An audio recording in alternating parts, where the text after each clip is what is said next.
Keep yourself in the loop of everything football on the Golden State Media Concepts Football Podcast. The latest news on and off the field, be it college football, Big Ten, SEC, Big 12, Pac-12, ACC to the NFL. We've got you covered.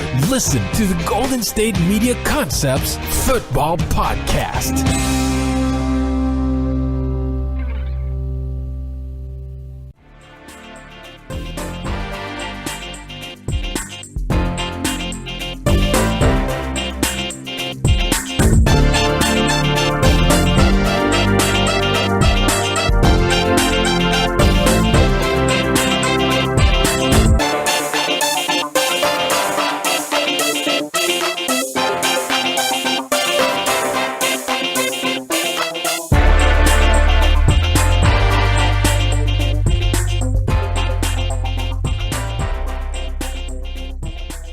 Hello, everybody, and welcome to the GSMC Football Podcast, brought to you by the GSMC Podcast Network. I'm your host, as always, Jeff Malinoff, and with me is Mark Souza. We are so close to be able to predict the Super Bowl. We're one day away from doing all the predictions and all that good stuff. We will be doing maybe in a Super Bowl retrospective. We will see how that goes. We'll talk about Goodell speaking for the first time since the infamous Rams-Saints game that happened, NFC Championship game a couple of weeks ago. And anything else that needs to be discussed, we will have it ready for you. But first, obviously, Roger Goodell has spoken. He says he was talking about Kaepernick. He was talking about referees. And basically, he was defending the referees and kind of threw a shot at Kaepernick, honestly.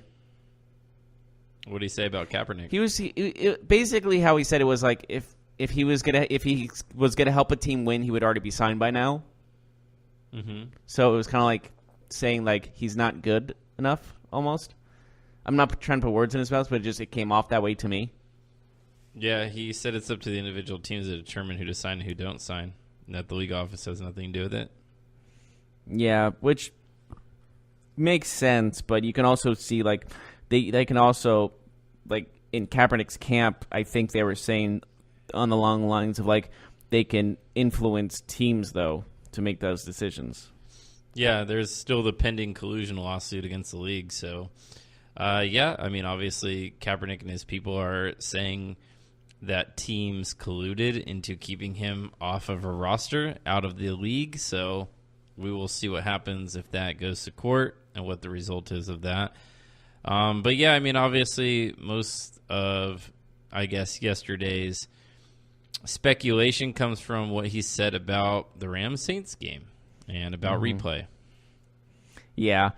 He was basically just saying we have the best camera work. We have the best cameras in production and referees in the world, which is, yeah, it sounds about right. Like, arguably. Obviously, it's always an arguable statement when you say someone's the best ever.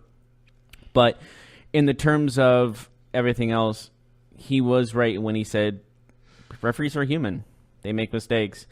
It was a massive mistake, obviously, because it was one of the most important plays of the game that almost determined the outcome. Basically, it did determine the outcome, huh?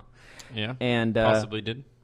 With that, that's why people are saying, was this just a miscarriage of justice? And they also look at the fact all the referees were associated in Southern California one way or another, which is, I understand why you would be a little upset by that as well if you're a fan of the Saints.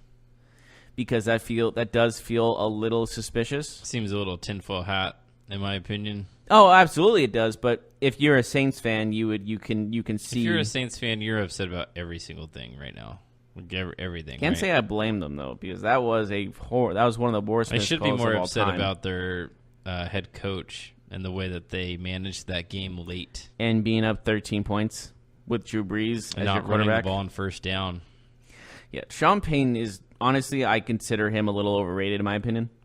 I know he's a risk taker, and everyone loves that. I mean, I think he's a really good coach, but the problem is that Saints fans are unwilling to accept that their team played a bigger factor in their loss than the officials did. They're unable to accept that. So, but going back to Goodell, he said they'll look at instant replay again, and They do that every year, he says, too. He said that there's been a variety of proposals over the last 15, 20 years, whether replay should be expanded.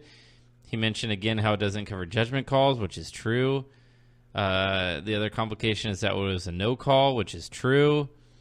And that coaches and clubs have been very resistant to changing replay, which I'm assuming is true. I mean, obviously, I don't think there's any reason for him to lie when it comes to that. Remember, he is just the face of the owners and of the league. He doesn't make the rules. He doesn't make decisions. So he does try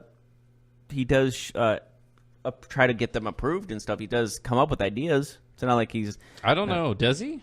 I feel like he does. I feel like he tries to add some rules as he goes. You feel like he does, or he does? Like, there's kind of a difference. Like, he comes up with proposals, or he just presents them from other people.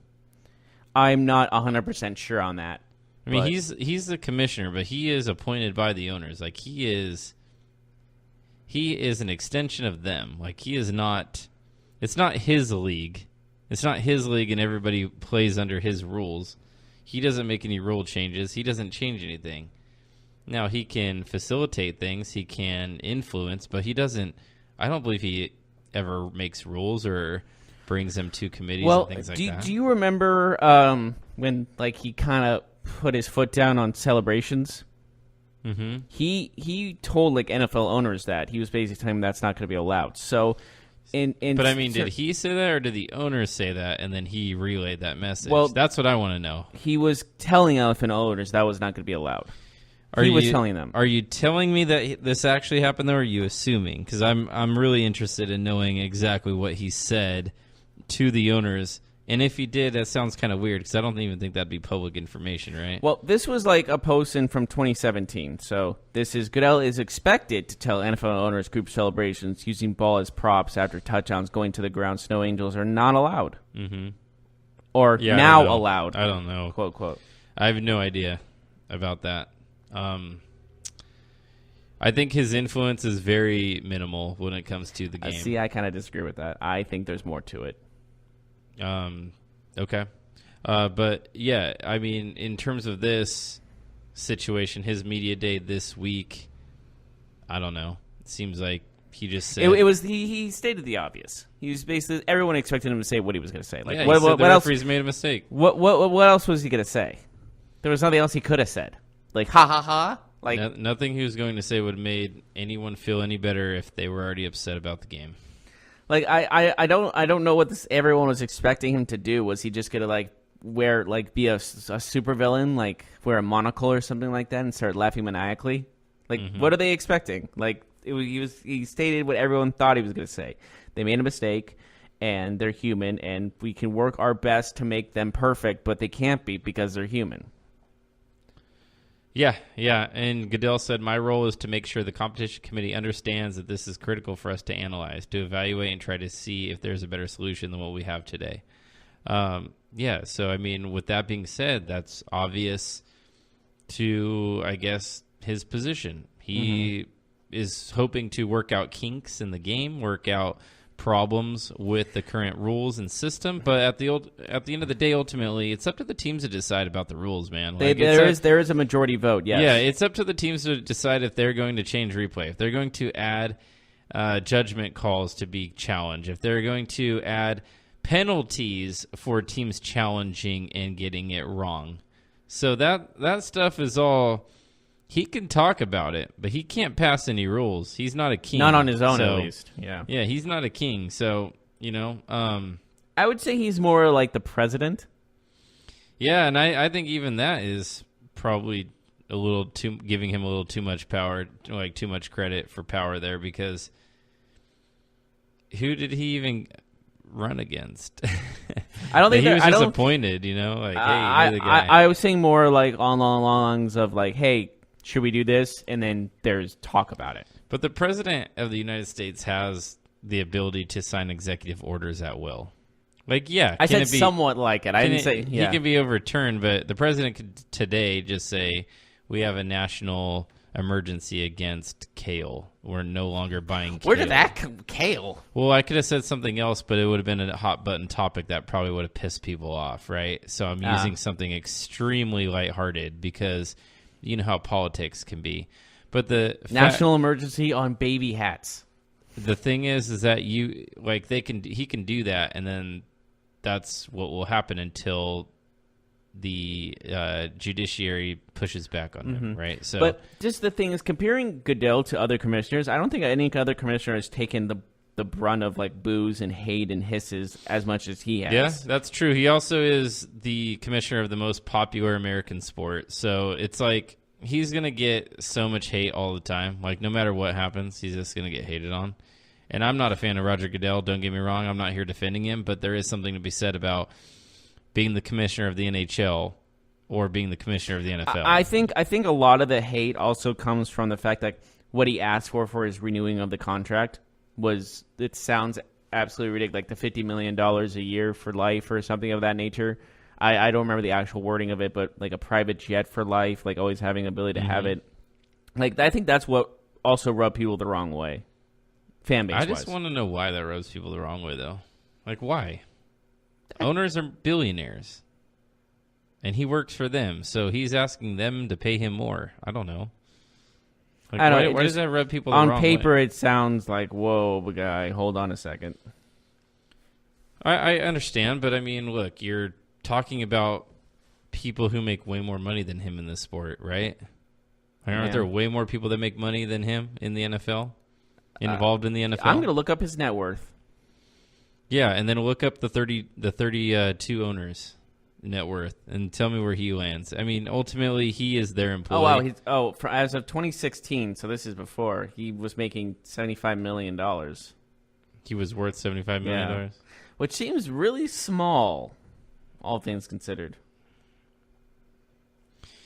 I mean, I don't like I don't like Roger Goodell for other reasons, but I don't know. Like, well, what are those reasons, may I ask?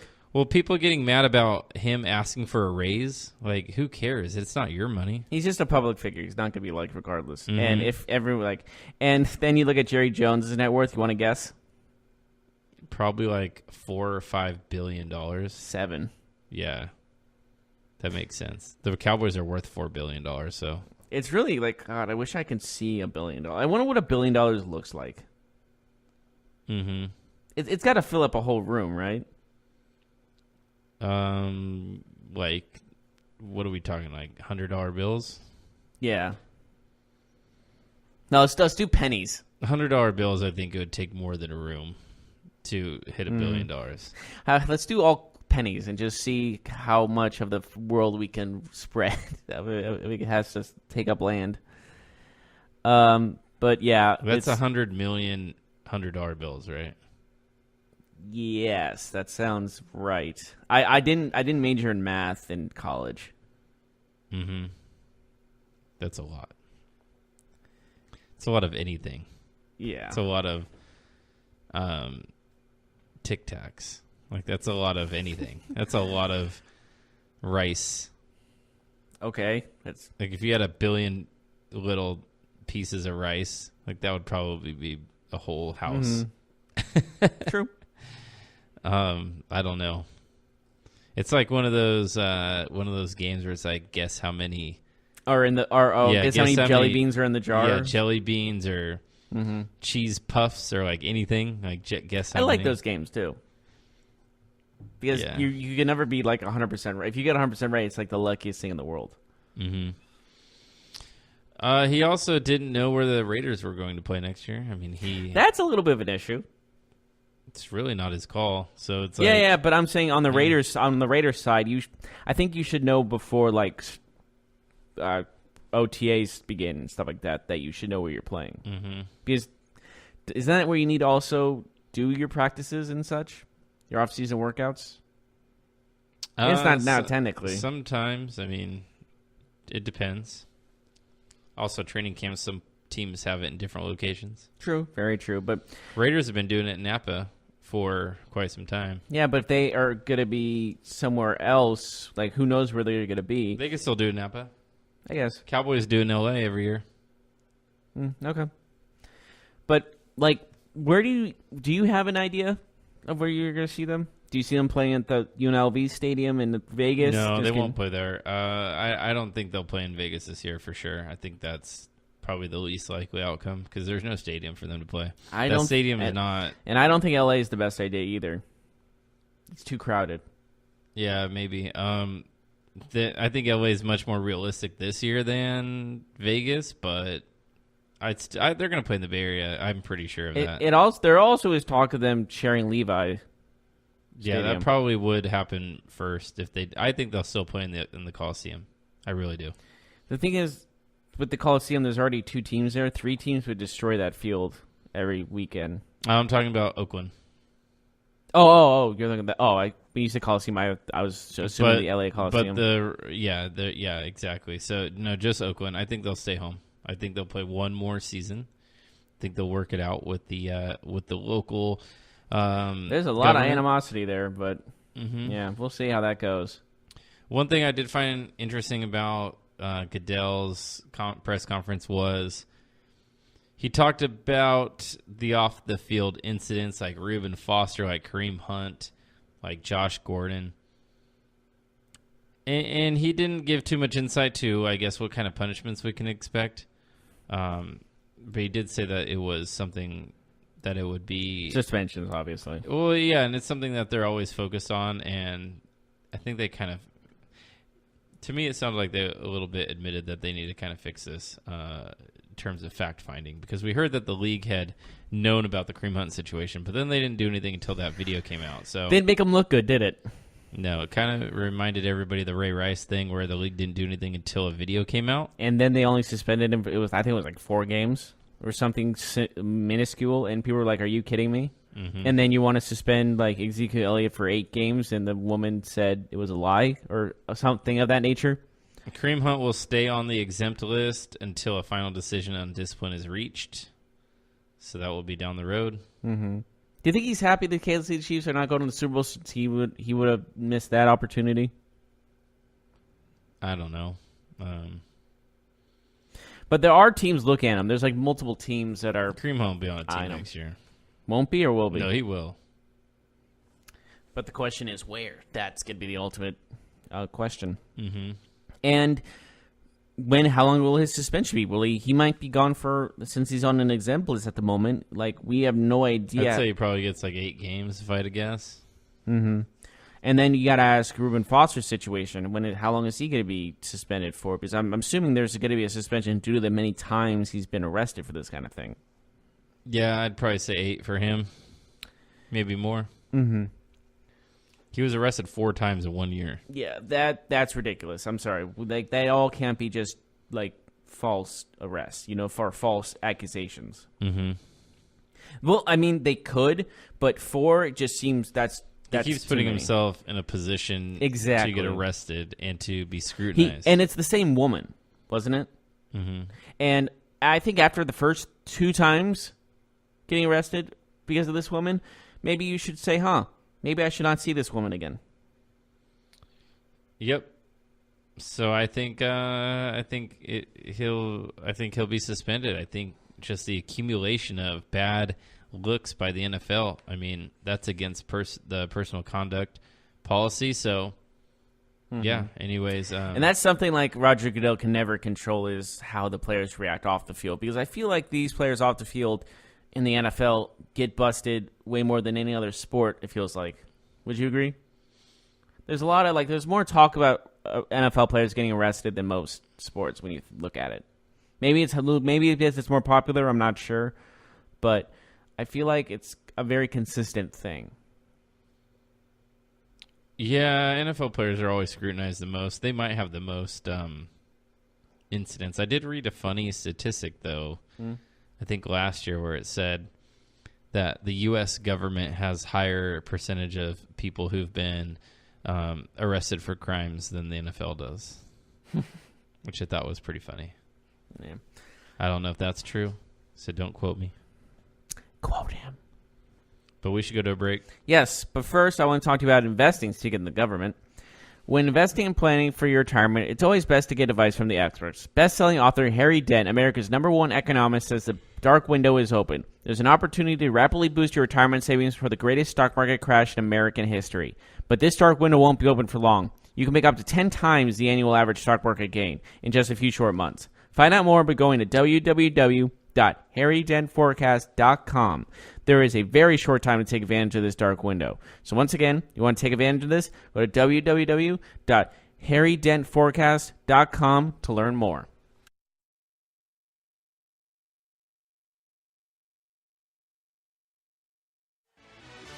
Are you looking for help for your fantasy football team? Check out the GSMC Fantasy Football Podcast. Get today's best advice on who to start, who to sit, even who you should draft. From sleeper picks to red-hot lineups, they got it all covered for you. That's gsmcpodcast.com/fantasy-football-podcast. We'll cover traditional leagues, dynasty, PPR, even IDP leagues. When you need fantasy help, there's just one show to hit up. Don't forget to like them on Facebook and follow them on Twitter. Visit gsmcpodcast.com for more info.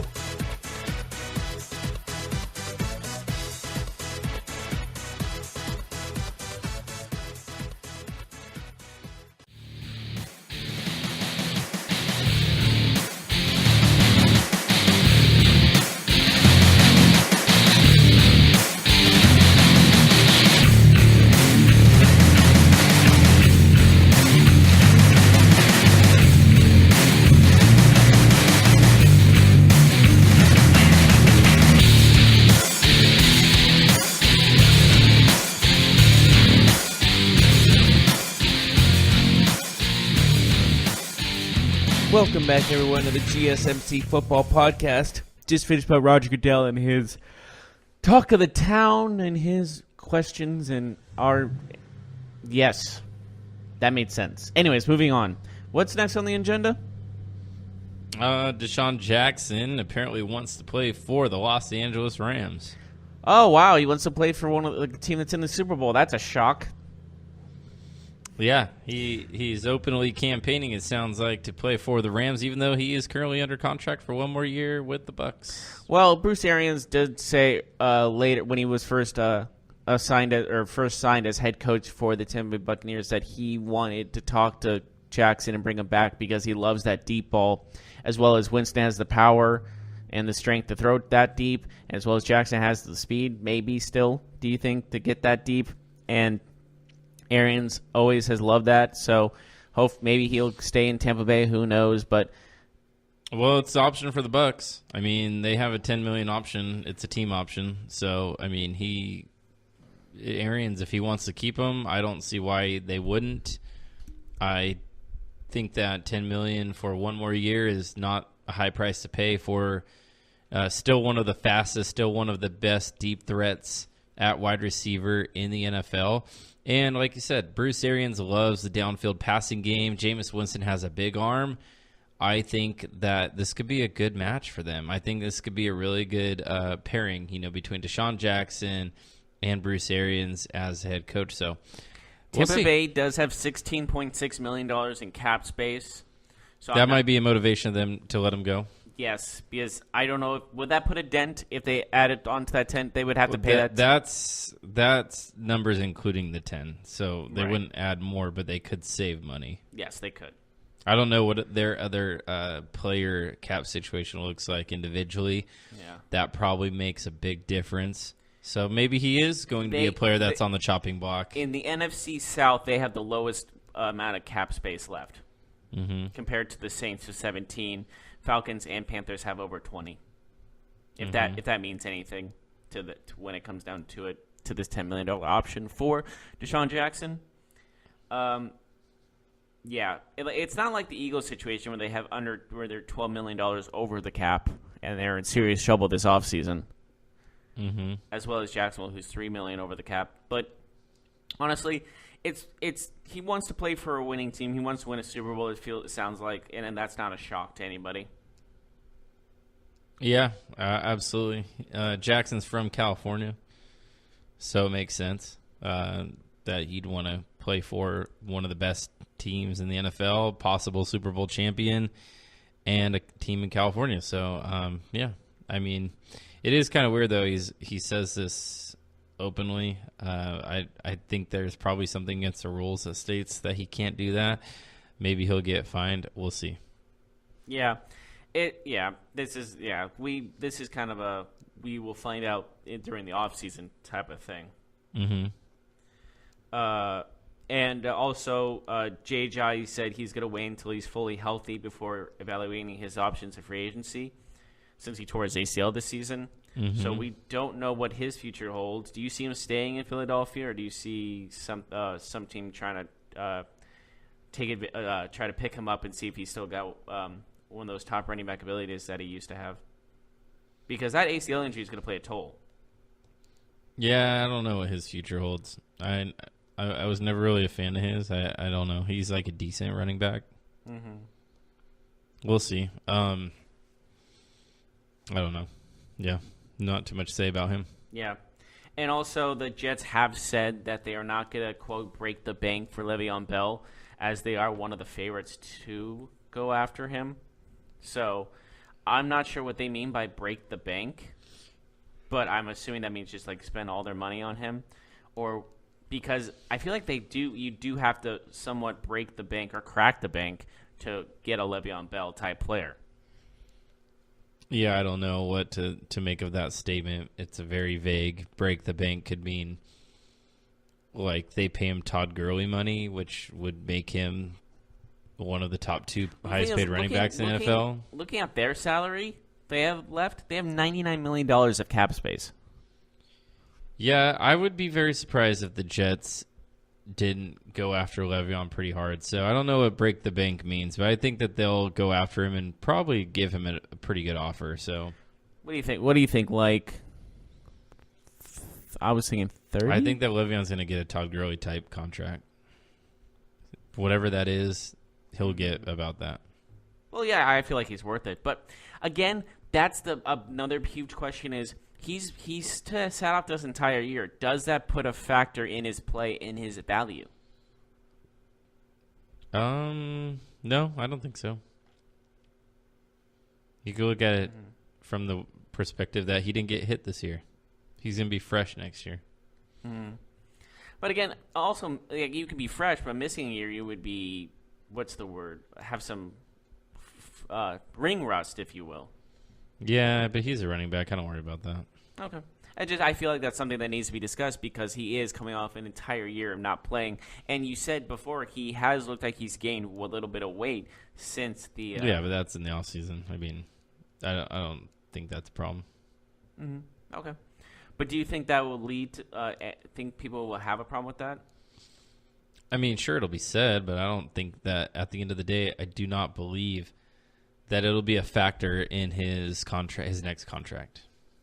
Mm-hmm. Okay. I think that's just something that needs to be talked about. And we honestly have no idea where he's going to be. And this is... Obviously, there's some people saying he'll be back in Pittsburgh, but I personally don't see it. I think that he's going to be playing for another team. Don't know where that's going to be. Mm-hmm. But bottom line is he's not going to be wearing a Steelers uniform next season. That's just my prediction. Yeah, I'm not sure. It seems like no, but with this Antonio Brown situation, who knows? Like, I'm not going to rule it out completely. Obviously, I think he'll be playing elsewhere, but stranger things have happened, in my opinion. I don't know. Like what? Stranger things like, I don't know, the Raiders trading Khalil Mack this year. I think that was a stranger thing that happened. Do you watch the Netflix show Stranger Things? Yeah, I do. It's a good show. It's very good. Anyways, I was thinking next season's supposed to be coming out pretty soon. Yes, it is. Yes, it is. And last year, I don't know if you remember this, but on the Super Bowl, that's when they announced season 2. Do you think they're It was one of the commercials. Do you think they're gonna be having like a trailer for the next season during the Super Bowl? I am not sure. I'm assuming we're gonna see some new trailers for movies during the Super Bowl. They're usually the summer blockbuster movies, and the big ones, the blow 'em up movies. And if you want to promote your movie, I think the Super Bowl is probably the best possible place to promote it, because some people Don't you hate the people that say, like, when you talk to them, who do you root for? Who's you rooting for, the Rams or the Patriots? Then you go to the commercials. You just want to say, you don't deserve to watch the Super Bowl. Mm-hmm. I hate that phrase. I'm rooting for the commercials. I'm like, ugh. That's just a pet peeve of mine, I guess. But yep. It's always really loud. Like, the commercials are fun, but, like, I always watch it in, like, a big party. I do the same. I go to the same party every year, and it's always really fun, but it's always really loud. Like, it's hard to hear the commercials, right? Oh, because everyone's having conversations. Everybody's trying to social. shush everybody to, like, hear the I commercial. hate when I get shushed for a commercial. I'm like, it's a commercial. I understand they pay a lot of money to make it great, but it's 30 seconds of your life. Get over it. Mm-hmm. There was one commercial that I was in complete shock over. I forget what I think it was State Farm or maybe not an insurance company. It was some sort. It was a weird commercial. This kid was like, I don't know, 4 or 5 years old, and he was like, I'm never going to be able to have a wedding. I'm never going to be able to walk down the aisle or something of that nature. I'm never going to play ball with my children. And as I'm talking to my friends about this, and we're all watching this, I'm like, oh, he's pretty down, but I'm sure he's going to be fine. And then he goes, because I died in a car accident. Do you remember that commercial, Super Bowl 49? I don't know. This little kid's talking about he can never do stuff as an adult, and we're all like, why? Why? Like, don't be that hard on yourself. But then he goes, because I died in a car accident. And we're all like, what? I actually don't remember that, but that's pretty brutal. It was they got backlash. I forget what actual commercial it was for, like what company did it, but it was one of the most shocking moments like of any commercial I've ever watched because it just came out of flipping nowhere. Mm-hmm. So if you want to look up a weird commercial, it was in Super Bowl 49. Just look up weird kid commercial Super Bowl 49. I'm sure it'll pop up somewhere. Huh. It was weird. It was one of the most disturbing commercials I've ever seen. Sounds weird. Yeah. Did you see that Patrick Peterson apologized to Cardinals fans at a golf event? Wait, what? Patrick Peterson apologized to Cardinals fans at a golf event. Oh, at a golf event he did it. Yeah, so he was like in the middle of playing and he grabbed the mic and was like, hey, I just want to apologize for requesting a trade. I plan on being a Cardinal and staying here for years and years to come. What do you think about that? I think he's backpedaling because he knows he's not going to be traded. So I think he's just trying to get on the good side of fans and not be booed out of the building when they start the season next season. Mm-hmm. I think it's just one of those, like, he needs to avoid backlash. I don't really see any other reason. Yeah. He's still one of the best corners in the NFL. I mean, he's definitely a shutdown corner. And the thing is, probably he's a top 5 player. And the thing is, he's not going to get traded just because of the fact that he's up there in age. I think that's a big factor of why he will not be traded is because of the age. Because no one's going to offer him a lot for 1 or 2, maybe in 3 more years of productivity from him. Mm-hmm. He's at the end of his career. Yeah, I wonder if there is a team that would offer them the Patriots, like a 3rd-round pick. I honestly can see the Patriots doing it because they've been known to take older. I think if you're a team looking for a good cornerback for the next 2 years, I think a 3rd-round pick is not a lot to ask for. You can even see Cleveland trying to take that. I think the Cardinals, they're in a rebuild. Like they might think a 3rd-round pick could really help their future. So who knows? Mm-hmm. Yeah, there is a lot to behold when it comes down to it because there's so many different aspects. Like he might be gone, who knows? But again, you got to find a bidder and you got to find the right price. Rob Ryan is back in the NFL. He took a position as inside linebackers coach for the Redskins. Inside linebackers coach. What do you think about that? It's a very specific job, isn't it? Usually I thought it was just regular linebackers coach, but I guess you can be just the inside linebackers, which really narrows down your power. You know what I mean? So it's one of the most, what's the word I'm looking for? It's one of the most simple jobs you could have from a defensive coordinator to just linebackers coach. Like that's a fall from grace. I just hope we get to see his flowing locks. Antics on the sideline. I want to see his emotions because that's what I liked. Cursing up a storm. I liked it when he was just, his hair swinging around and him just screaming at everybody who will listen to him. Of all people would have long hair, he's like the last person you think would have long hair, long flowing locks at his age. It's pretty good. Yeah. Haven't seen him in a while though. Does he still have it? I'm assuming he does. Why would he? That's his look, you know. Yeah, I don't know. It's like Harden shaving the beard. Like, you don't see it happening. He should do it. He should go back to his rookie year where he was beardless, clean shaven. I'm pretty sure back in his college days. You know how weird he would look without that beard? I've seen the pictures of him without it, and he definitely looks weird. Do you think it will never happen? In the day. I don't think it'll ever happen either. He has Anthony that beard Davis for will never shave life. the unibrow, and he'll never shave the beard because it's like their identity. Look. Yep. Like his nickname is the Beard. If he loses the beard, he can never be called. They're identifiable because of those characteristics. And it looks like there was also like talk like how did he get that beard so long and how does it stay flowing? Like although if Anthony Davis is traded to a non-bird team, maybe he'll shave his unibrow because he's just has the logo of the Pelicans on his face. Oh, that's kind of mean. It's just a bird. Yeah, that's not a very attractive bird. Anyways, I think we should go to a break, but before we do that, when investing and planning for your retirement, it's always best to get advice from the experts. Best-selling author Harry Dent, America's #1 economist, says the dark window is open. There's an opportunity to rapidly boost your retirement savings before the greatest stock market crash in American history. But this dark window won't be open for long. You can make 10 times the annual average stock market gain in just a few short months. According to the research of renowned Harvard economist Harry Dent, though, this window could slam shut later this year, and nobody on Wall Street is expecting it. This dark window is something bigger by far than anything he's predicted up to this point, and you could make 10 times the annual average stock market gain. Find out more by going to www.harrydentforecast.com. There's a very short time to take advantage of this dark window, so again, go to www.harrydentforecast.com to learn more.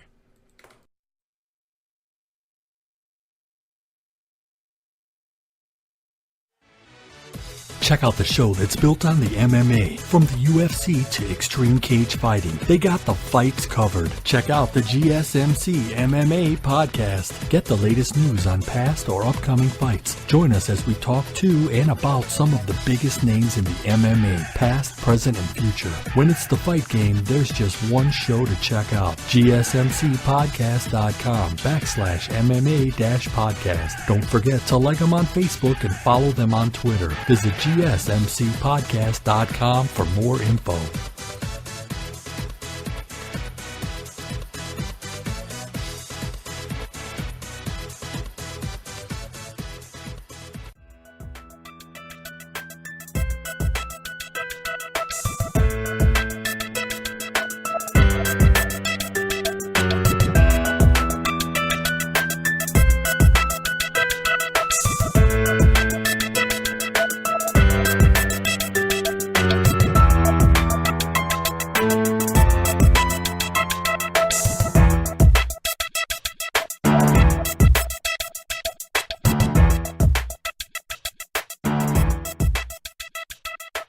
Welcome back to the GSMC Football Podcast. We just finished talking about some free agency stuff that might be happening. Who knows? But I wanted to talk about some Super Bowl retrospective due to the fact that we are so close to the Super Bowl. I have a top 5 Super Bowl list of the last 20 years. Okay. And because 20 years, because that's how long I've been alive, roughly, and these are the ones I remember very fondly. I can't say my favorite Super Bowls I could say ones before I was born that I watched back, but these are the ones I watched live, and I was very invested in them when I watched them live. So I'll start with number 5. Super Bowl 43 Steelers-Cardinals. Mm-hmm. The end of the game, Fitzgerald runs like a madman with under 3 minutes left in the game. They're winning. The Cardinals are winning. Everyone's thinking the Cardinals might be able to win the Super Bowl right now. Right. Then Ben Roethlisberger drives down the field with that infamous San Antonio Holmes catch in the end zone, barely getting both feet in bounds. I honestly thought that one of his foot was barely off the ground, so it wouldn't have been a catch, but it was a catch. And after looking at it, it was a correct call. And, of course, the James Harrison 99-yard or 100-yard touchdown interception. And with all this action, it was one of the greatest games in Super Bowl history. What do you remember watching this game? I do. San Antonio Holmes. Did you enjoy watching this game? It was good. Did you have a team you were pulling for during it? Were you pulling for the old Kurt Warner, Larry Fitzgerald combo? It was a game where I was in a lose-lose situation. How so? Because I didn't want either team to win for various reasons. Why not the Cardinals? Like, what do they have to do? I mean, I think that's pretty obvious with you knowing who my favorite team is. Yeah, true. I just think it's just like, you know what? You feel sorry. Like, the team hasn't won since the 20s, for crying out loud, and they were in Chicago at the time. So maybe you give them a break in that sense. Steelers, I was just like, all right, we already seen them win. Let's see a new team win. That's why I was really pulling for the Cardinals in that one, just because of the fact that this is their first ever Super Bowl. It's exciting for them, seeing a new, fresh team in there, and in the Cinderella story type of asks to it. But yeah, it was a really good game though. It was an amazing Harrison's, game. Was it 99 6 at the end of the half? What, I don't know, 100 yards. That was probably the biggest play in that game. That changed everything. That was one of the biggest plays in Super Bowl history, you can even say, because of that was insane. And when you think of 99-yard interception touchdowns, you think of cornerbacks that are quick, not linebackers that are not so quick. Mm-hmm. It was just a whole crazy run in general. There was like 7 guys trying to tackle him. They all couldn't, and there was weird blocking. It was the weirdest pick six I've ever seen. And, okay, so number 4. You might be surprised by this, that it's so low on my list, but Super Bowl 47, 49ers and Baltimore Ravens. I say this because it was a blowout going into that blackout, which people still think there was some conspiracy about that. Which, of course, NFL fans, they think that everything is a conspiracy.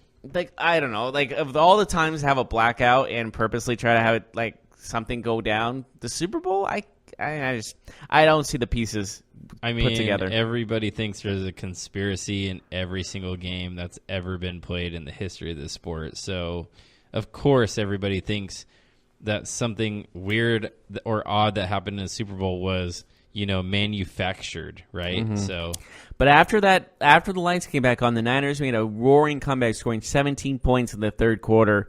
They were at the goal line, 4th and goal. All they had to do was score a touchdown, and they win this game. And I remember watching this saying, they're going to do a bootleg for Kaepernick because he's been running amazing lately. But they do the most generic end zone play that 9 times out of 10 doesn't work. And that's a fade in the end zone. Mm-hmm. He overthrows it, misses Crabtree. They call for a hold. The Niners sidelines do because there was a little bit of a holding, but it was uncatchable. Niners loses 131-34 in an amazing game. Joe Flacco played unbelievable. This was Ray Lewis's final game. Jacoby Jones had the game of his life, who I think should have gotten an MVP, not Joe Flacco, but that's my opinion. And overall, this game was just fun. Before the blackout, it was kind of boring because it was kind of a blowout. Then, as soon as that comeback happened, it was getting exciting. It was like, oh, we got a football game now type of feel. And Joe Flacco becoming this elite quarterback, quote unquote, who I guess he lost that eliteness the next season, arguably. And all this talk, like remember that huge contract he got after that game? Yes, he got paid handsomely. Monster contract. And obviously I think it was not the right call to make because of what happened afterwards, because he hasn't played the same since. Mm-hmm. And of course that miracle play against Denver to get them to even a chance to go to the Super Bowl. So it was one of those games in where it was exciting at the very end. It all came down to the final play of the game. Mm-hmm. And that's what I love about the game, these Super Bowl moments the most, is when it comes down to the final seconds, the final down, and if they get it, there's still like a minute left, but there's no chance in getting the ball back. It was all but over. And I honestly thought if he did a little bootleg and faked the fade and ran into the end zone, he would have scored. Maybe. No. I have no doubt in my mind. Kaepernick is a big dude. He could have ran through some guys. I think he would have made it. They were very close to the end zone. Mm-hmm. But I don't know who made the offensive call, but I guarantee you he still wakes up at night thinking that was the worst call to possibly make because I hate the touchdown fades. I don't know if a bootleg would have worked there, though, because the Ravens were blitzing on every single down, and they were blitzing off the edge. And even in those fades... Well, that's if you pump faked... I think it might have worked as well. But, but a bootleg, you don't pump fake. I mean, this was not really. I wouldn't say a bootleg. This is a adapting to the play type of scenario where you pump fake to the fade because you've already tried it, and then you run in. Because they were like at that last play, they were hogging the line because they thought it was going to be a quarterback sneak. So running outside of the pocket, looking at that fade like they did. Well, they were rushing off the edge to. They were bringing the house. They were bringing the house. Trying to get the ball out of his hand. But I think Kaepernick should have maybe kept it. We will never know. But Joe Flacco was the better quarterback in that game. Ravens were the better team in that game. Ravens win the Super Bowl. And it was just a very fun game to watch overall. Mm-hmm. The next one I have is Super Bowl 42. Giants-Pats, for you know the reason. 18-1. They were this close, and I'm putting my fingers very close to each other, to a perfect season. And you remember Manning threw that kind of a wounded duck, and I forget who almost picked it off. There was a missed interception. I don't remember who it was. You know who I'm talking. You know the play I'm talking about, though, right? The missed interception, like it barely off his fingertips. He jumped too early. Mm-hmm. And if he catches that, then that 2007 Patriots is known as the greatest team ever. Not just a what-if greatest team ever type of scenario. And then, of course, the helmet catch by David Tyree. Remember David Tyree? I do. If he was helmet catch, man. If he didn't catch that ball, no one would know who he was ever again. But David Tyree makes that unbelievable helmet catch. Ronnie Harrison covering him like a madman as well. And it was just one of the most iconic plays in not just Super Bowl history. I think it was one of the most iconic plays in NFL history. And it was not the touchdown play, too. Some people I talked to think it was a touchdown.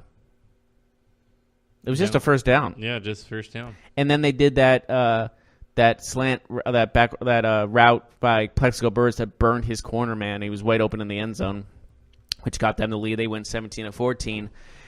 That last drive was it was unbelievable. Just because how Manning should have gotten sacked by like 3 different people before that helmet catch. And these moments I just love about. That's why I'm so excited for the Super Bowl every year. Not just because it's a Super Bowl, because these just iconic plays that you can never forget. And that's what I'm hoping the Rams and Pats do again this year. But my last two, I think, are both Patriot games as well. Shocker, right? They've been 9. Super Bowl 49, Patriots Seahawks. The Malcolm Butler interception. I'm surprised that's not number 1. Because you know who my favorite team is as well. No, I just think that was probably the best ending that ever happened in a Super Bowl. Unless you were a Seahawks fan. Like that was the most drama you could ever have. 100. Including the plays leading up to that final play, like the who caught that ball? The Seahawks catch on the sideline that got them down inside the 5-yard line. Yeah, like there was so many aspects to that final drive that really took the cake. And you're right, that was probably the greatest ending to a Super Bowl ever, and I agree with you. But as a game itself, you only remember for that. There's the next one on my list. It was a good game, though. It was a great game. I'm not taking that away. I'm just saying the next one on my list, it's from like almost start to finish that there was something there. But this Super Bowl 49, greatest ending in Super Bowl history. I don't doubt that. At that. So what's your number 1? Well, I compare that ending to the 1-yard short tackle between the Titans and the Rams. Ironically, the Rams' last win. That was also the only Super Bowl that was the first Super Bowl that was literally inches. It was all inches away from changing the whole game. That's heartbreaking for the Titans so what's your number 1? Super Bowl 51, Patriots Falcons, 28-3. Interesting. Mm-hmm. The comeback of all comebacks. 25 points. Julian Edelman's incredible circus catch. Julio Jones had an incredible catch too at the end of that game. They were dominating. Everyone thought this was the changing of the guard. Then Brady does Brady things, makes that comeback. And Matt Ryan really had a terrible sack that he took on that last drive. That was the most unnecessary. That cost them field goal range. If they kick a field goal on that drive, the game's over. Yep. But it didn't. 28-3, 25 unanswered points. Then the first overtime in Super Bowl history. After 50 years, we finally get an overtime in a Super Bowl. And James White, who I should have thought got MVP, He should have gotten Super Bowl MVP. Tom Brady agrees.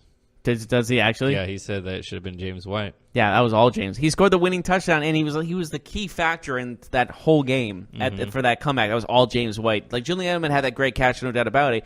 But James White got that ball like 7 out of 10 times a drive. You know? He was getting the ball a lot. And that's why he's still looked at very highly because of his performance in that Super Bowl, which I think he can have a great Super Bowl this year as well. It's definitely possible. And Sonny Michel with him as well, like that's a dangerous duo in my opinion. It's a very underrated duo, in my opinion, actually. But I think that this Super Bowl 51, it just had everything. It's interesting because Gurley and Michelle, I think, played together for one season. Gurley says he wants to beat him really, really badly. Yeah, we'll see what Gurley looks like. He's got his own issues he's working out. I don't know if he's hurt or what, but something's going on with him. Yeah, and that's I think I would say that the Patriots Seahawks was a better game. That would probably be my number one over the Patriots. But it's Falcons. a close. This is also opinion, but I would definitely say the Rams Titans is in the top two. Rams Titans. That ending. Yeah. Well, I barely remember that. These are the ones I remember the most. I know they're most recent ones, but they have the most infamous moments. And I was only 4 during that Super Bowl, and I wish I wasn't. I wish I remember that because I remember I actually watched that game on tape. We had it on tape. Does anyone else remember VHS tapes? I do. I'm surprised you do. Yeah, I have a bunch of VHS tapes still. I have one of Men in Black. I had the first Power Rangers episode, the original one, and I have the first Pokemon episode on VHS. Interesting. Those are probably worth a bunch right now. Want to hear something interesting? What? Wall Street Journal reviewed all 2,600 plays that Tony Romo called this season. He made 72 play predictions.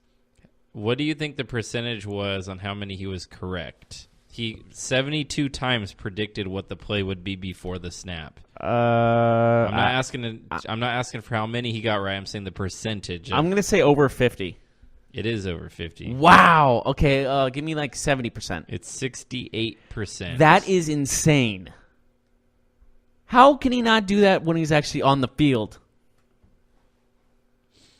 Yeah, I mean, he just knows the position really well. Obviously, he's calling it from a quarterback perspective. Absolutely. And I think personally right now, he's my favorite color. He's my favorite commentator right now in football. Yeah. It's how is he not? He's so intelligent about this stuff, and he's just entertaining to listen to.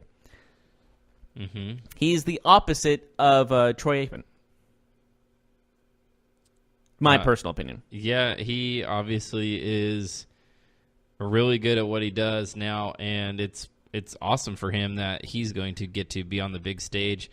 He deserves it. Right away. I mean, the Super Bowl rotates networks every year, and it just so happens that CBS has it this year. So he's pretty fortunate in that regard. Yeah, and also people were asking for it too. The fans spoke like, this guy is amazing. Put him in the Super Bowl stage. Did you see that if Brady plays this year, if Tom Brady plays in 2019, 2020, so we expect him to come back. If he plays, he'll be the 4th player in history to spend 20 seasons with one team. The 4th player? Yes. Do you know any of the other 3? Can you name any of them? Other 3. Okay. 2 are defensive players. 1 is a kicker. Okay. Thinking about kickers. Is this kicker still kicking today? No. Okay. Is it a long name? Like, sounds like other... No. No? Okay. None of the players have long names. They're very normal-sized first and last names. Okay, there's 20 years. Okay. Gosh, that's tough to think about. These are probably old players, too. One, I think the kicker retired, but not too long ago. But he's been out of the league for a few years, yes. I don't even know. I can't even think of any kickers that retired. He was one of the best kickers ever. Oh, I mean, he definitely is. Very consistent, very clutch. He didn't play in too many big games because of the franchise he played for, but he was certainly probably the best player for his. Well, he retired in 2012. He started in 1992. He was a 2-time Pro Bowler and he made All-Pro. He was an All-American in college, Offensive Rookie of the Year. He made all NFC teams, holds multiple NFL records. He played for the Detroit Lions. Oh, I know exactly who you're talking about. Who is it? I don't remember his name. I know who you're talking. He was on my fantasy team in like 2011. He has the most field goals in NFL history, over 40 yards. He has the most consecutive field goals made over 40 yards. Oh, my God. What was his name? I don't remember his name, but I remember. Jason Hansen. Hansen, that's right, because I had him on my fantasy team not that back then. He has the most career game-winning field goals in overtime. Man, he had to play on the Lions for 20 years? Yes, he did. He lost to the Packers a lot. I wonder why. Can you name the other two? Defensive players? One was supposedly the fastest man in the NFL for many, many years. Oh. Wait, defensive? Yes, corner. Not okay. Well, fastest man. So I actually think this guy won when they used to have that race at the Pro Bowl. Oh, he's won it before. Is it Mitchell? Nope. Something Mitchell? No. He was a Hall of Famer, inducted in 2008. He played from 1983 to 2002. He's widely considered one of the greatest cornerbacks to ever play in the NFL. Oh, Charles Woodson. No. 1983 to 2002. Did he play for the Bronx? He played for the Redskins. Oh my God, I know exactly. Oh, He's a 2-time Super Bowl champ. okay. Yeah, they won. He's a 7-time Pro Bowler, a 4-time All-Pro, Walter Payton Man of the Year, All-Decade Team for 1990. Was he a return man as well? I don't know if he was a return man, but he wasn't known for that. So fastest corner, Redskin. See, this is like before I was born, in an era where he was probably the best. I'm just going to tell you, it's Darryl Green. Darryl Green, okay. And the last one is a Ram, a former Ram. Is what position? Defensive line. I'm going to make a guess here. I'm probably wrong. I'm sorry, an offensive lineman, not a defensive lineman. Was he a first overall pick? He was not. He was picked in the 3rd round in 1976. I'm not going to get that right. It's Jackie Slater. Okay. Mm-hmm. So this is L.A. Rams era. Yes, it was. It was. Yes. So I guess that's pretty good company. Mm-hmm. Yeah, so that's 3 guys. Brady could be the 4th. See, you think of like players who played on teams for so long. Like Brett Favre only played on the Rams or the Packers for 16 some odd years. Not like what was it, 94? I guess not even that, huh? Mm-hmm. 94 to 2007, like 13 years roughly. Then you look at, let's say, Phil Dawson, who was on the Browns for like 10 years himself. Like none of them reached 20. Mm-hmm. Because there's so much when it comes to free agency and trading and all that stuff. Staying on one team for that long period of time is incredible. It really is. It's incredible to play football that long. I don't even care if you're a kicker. Like to play in a league for 20 years as physical as football is incredible. Yeah, Adam Vinatieri's moving up almost to the 20-year mark, not for the same team, but still 20 years. Mm-hmm. He's, I think, he started in 96. So, he passed it already. He hasn't played for just one team. But he's playing for 20 years in general is impressive. Yeah. He's played for 23. He's going to his 23rd season. Anyways, with only 2 teams in 23 I years. think that's it for today. Okay. Tomorrow we will do our predictions. Finally! We'll look at some prop bets that might be interesting to put some money on while you watch the game. We'll talk about what we expect from the halftime show. We'll talk about Maybe you the will. food and the appetizers we like to eat and snack on during We the big finally game. are only one podcast away from actually watching the Super Bowl. It's exciting. And you know, one thing, last time the Super Bowl was in Atlanta was the tackle, the 1 yard short game, where the Rams won the Super Bowl. Mm-hmm. Maybe that'll play a factor. Who Maybe. knows? We'll see. But as always, I'm Jeff Malinoff. That's Mark Souza. We will see you tomorrow for our Super Bowl preview. You've been listening to the Golden State Media Concepts Football Podcast, part of the Golden State Media Concepts Podcast Network. You can find this show and others like it at www.gsmcpodcast.com. Download our podcast on iTunes, Stitcher, SoundCloud, and Google Play. Just type in GSMC to find all the shows from the Golden State Media Concepts Podcast Network, from movies to music, from sports to entertainment, and even weird news. You can also follow us on Twitter and on Facebook. Thank you, and we hope you have enjoyed today's program.